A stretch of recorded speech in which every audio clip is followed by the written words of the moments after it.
جی السلام علیکم ناظرین، میں ہوں فرمان اللہ ملیزی اور آپ دیکھ رہے ہیں MNN نیوز۔ جیسے کہ آپ سب کو پتہ ہے، جیسے جیسے عید قریب آتی جا رہی ہے تو یہاں پر بیڑ اور بکریاں کی جو بھیڑ ہے وہ دن بدن اس میں اضافہ ہوتا جا رہا ہے۔ یہاں پر بیوپاری میرے ساتھ موجود ہے۔ جی السلام علیکم۔ وعلیکم السلام۔ سر پہلے یہ بتا دیں، یہاں پر جو آپ لوگوں نے مال لگائی ہے یہ آپ لوگوں نے کہاں سے لائے ہیں؟ یہ تو ہم لوگ پہلے افغانستان سے آتے تھے، ادھر سے لے آتے تھے، اس سال تو وہ بند ہے۔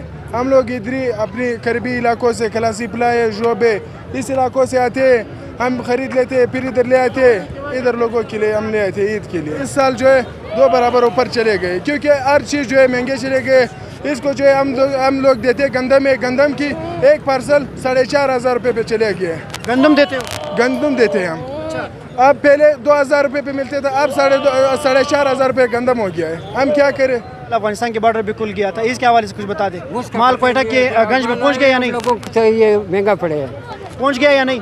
ابھی تک نہیں پہنچے ہوئے۔ اچھا، تو مطلب گاڑیاں وہاں سے آئے ہیں لیکن کوئٹہ نہیں پہنچے؟ نہیں پہنچے، ابھی تک کوئی معلوم نہیں ہے۔ بولتے مطلب کہاں سے کہاں گئے تھے وہ گاڑیاں؟ یہ پتہ نہیں کہاں گئے ہوئے۔ ہاں تو یہ آپ یہ مال 30 ہزار کے دے رہے ہو؟ ہاں مہنگے نہیں ہے؟ مہنگے ہے، مہنگے لیے ہوئے ہیں۔ کہاں سے آئے ہوئے؟ ہم یہاں کوئٹے کے رہنے، کوئٹہ کے کون سی جگہ میں؟ یہ کلی شعبوں میں رہتے ہیں۔ اچھا، چلو صحیح، تھینک یو۔